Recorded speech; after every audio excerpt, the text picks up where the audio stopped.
Pinterest भरा हुआ है इन प्यारी प्यारी रंग बिरंगी ड्रेसेस से, लेकिन मेरा दिल आया है इस रेड डियोट के ड्रेस पे जिसकी प्राइस है 22,000 plus 6,000 of dupatta. Like seriously दुपट्टा अलग से सेल करने की क्या तुक बनती है। खैर, I am gonna recreate it in a budget. After all the calculations, measurements और कटिंग शटिंग के बाद मैं करूँगी इन पीसेस को इस्त्री। आई नो बहुत से लोग पहले इस्त्री करते हैं और फिर कट करते हैं, लेकिन मेरा थोड़ा उल्टा हिसाब है। मुझे छोटे छोटे पीसेस कट करने में ज़्यादा आसानी लगती है, मैं ज़्यादा कंफर्टेबल होती हूँ। और आज हम बनाने वाले हैं इसकी शर्ट।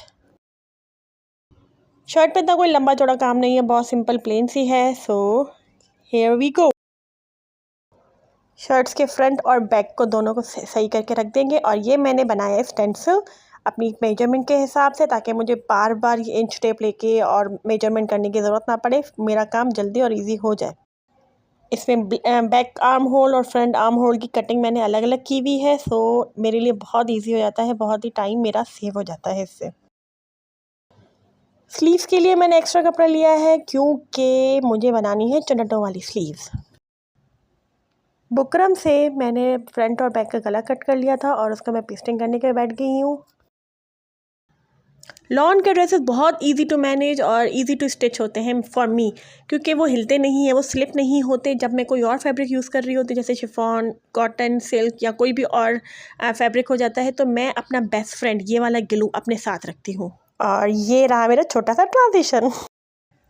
चूँकि ये फैब्रिक बहुत ज़्यादा स्लिपरी होता है, इधर उधर निकल जाता है, तो मैं सारे काम यहाँ पे डन करके स्टिक करके फिर ही जाने वाली हूँ। मैंने सबसे पहले इस से क्रीज निकाली इनके मिडिल वाली, और फिर इनको मैंने पेस्ट किया ताकि ये हिले ही ना और मेरा काम आसान हो जाए। एंड सी कितना इजीली काम हो गया। पिन से मुझे बहुत ही कोफ चढ़ती है, पिन निकालो पिन डालो, वो मुझे चुप भी जाती है अक्सर। सो मैं पिन में ज़्यादा कंफर्टेबल नहीं होती हूँ। एंड सीरियसली ये ग्लू बहुत ज़्यादा काम का है, आपके टूटे हुए दिल के अलावा ये सब चीज़ें जोड़ देते हैं। और अगर आप ड्रेसेस पे ये यूज़ कर रहे हो जैसे कि नग्स वगैरह चिपकाने के लिए, तो फिर कोशिश करें कि उन ड्रेसेस को आप मशीनों में धुलाई ना करें, वो ड्राई क्लीन ही करवाएं। तो यहाँ पे बैक और फ्रंट कनेक्ट हो चुका है। अब हम आते हैं स्लीव्स की तरफ। स्लीव्स की हेमिंग के बाद बारी आती है स्लीव्स को शर्ट के साथ अटैच करना। अब उसके भी दो तरीके हैं। नंबर 1, शर्ट पूरी सिल के उसके साइड से स्टिच करके और फिर स्लीव्स को कनेक्ट कर लिया जाए, जो कि टू बी ऑनेस्ट मुझे बहुत मुश्किल लगता है। मैं पहले शर्ट के साथ स्लीव स्टिच करती हूँ और फिर मैं साइड स्टिच करती हूँ बटन। तो यहाँ पे मैंने बटन्स का मार्जिन छोड़ के अब मैंने यहाँ पे साइड स्टिच करने लगी हूँ और पूरी शर्ट यहाँ पे हो जाएगी कंप्लीट। चौक सा दामन की सिलाई मैंने ऑफलाइन कर ली थी, मैं इसको रिकॉर्ड करना भूल गई। अब प्लेन शर्ट मुझे थोड़ी थोड़ी फीकी लग रही थी, अब मुझे कुछ उसमें डालना होता है स्पाइस अप करने के लिए, उसके वाइब्स अच्छे करने के लिए, थोड़ा सा चमक धमक डालने के लिए। सो ये स्पंज से मैंने फ्लावर्स निकाले और वो मैं बैठ गई लगाने के लिए स्लीव्स पे।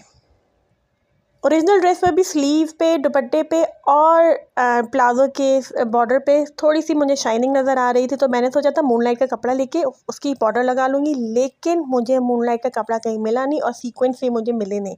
पर फिर मैंने सोचा कि सीक्वेंस लगा दूँगी, वो भी मुझे नहीं मिले मरून कलर के मैचिंग। मैंने 2-3 दफ़ा बाज़ार के चक्कर लगाए हैं, but this looks good.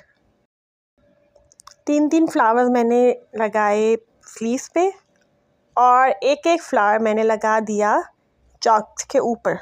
And this is the final look of the shirt. और अगर इसका प्लाजो पैंट सीखना है कि कैसे मैंने बनाया है तो स्टे ट्यून।